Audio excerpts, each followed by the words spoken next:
Have you ever thought about using a prop during a panel discussion? I hadn't until I saw Sally Hogshead pull out a bottle of Jägermeister and 4 shot glasses during a panel discussion back in 2011. And guess what? I still remember that. Memorable using a prop. Let's find out more.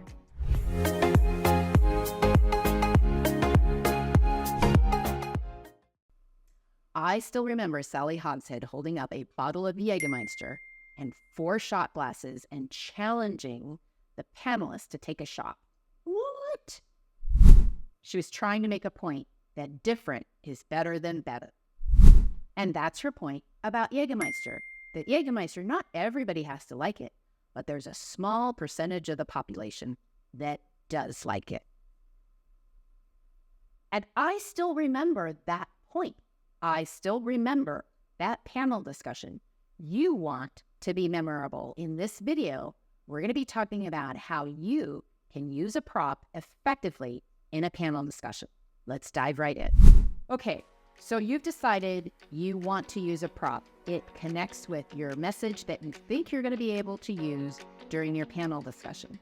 So step 1 is to assemble your props together and keep it hidden, so people aren't seeing it. I'm looking at my props and they're hidden. You can't see them, can you? It's because step 1 is keep your props hidden. So step 2 is get the audience to agree with you about what your key point is. Different is better than better.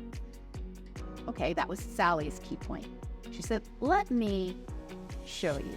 She had just told the Jägermeister story.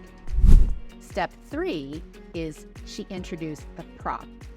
She grabbed the bottle and she grabbed the shot glasses, slammed them on the table and said, I challenge you. And the whole panel's like, oh, what? She opened up the bottle and she poured the glass. By the way, this is not Jägermeister. I don't like Jägermeister. But why do I have 2 Jägermeister shot glasses? I do not know. But this is the right size of the bottle.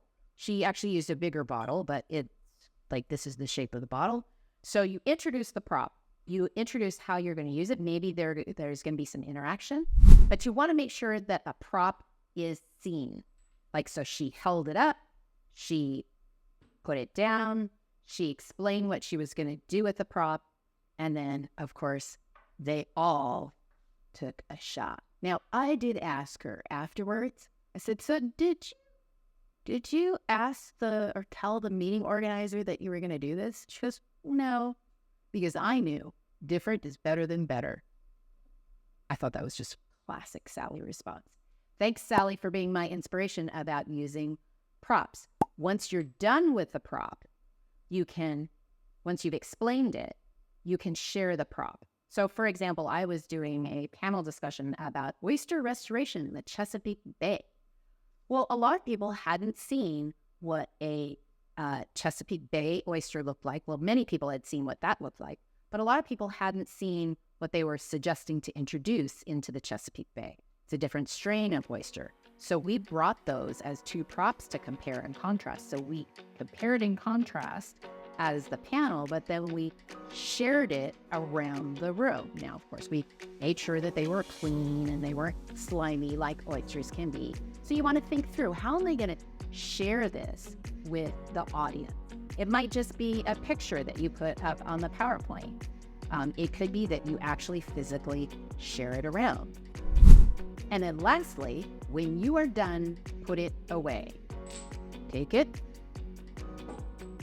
put it away so that it is now back out of sight. You don't want people continuing to be distracted with your awesome prank. So that's how you use a prop in a panel discussion. I hope you got a few ideas, a little bit of inspiration. Maybe you're off to get a shot of Jägermeister. I don't know. Me, I'm just happy that you are watching this video channel. You know, if you like what you see, just, if you don't mind liking this channel, subscribing to this channel, or if you want more information about how to moderate a panel, feel free to subscribe to our free video series at www.howtomoderateapanel.com. Thanks for watching.